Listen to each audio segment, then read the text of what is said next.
Avantatges de la masoveria urbana. La Francesca té en propietat un pis que no pot llogar perquè necessita un repàs general i no pot permetre's assumir les obres. L'Olga busca pis, però no troba cap oferta de lloguer al seu municipi.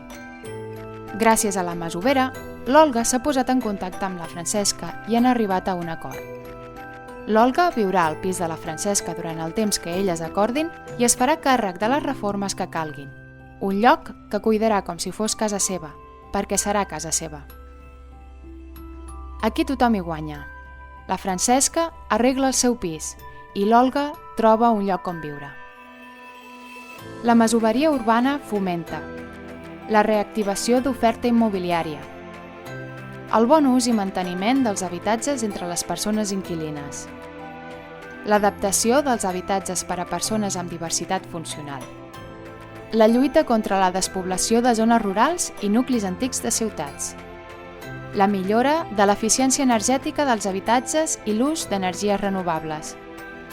Hi ha gent que busca casa i cases que busquen gent. Ens ajudes a que es trobin?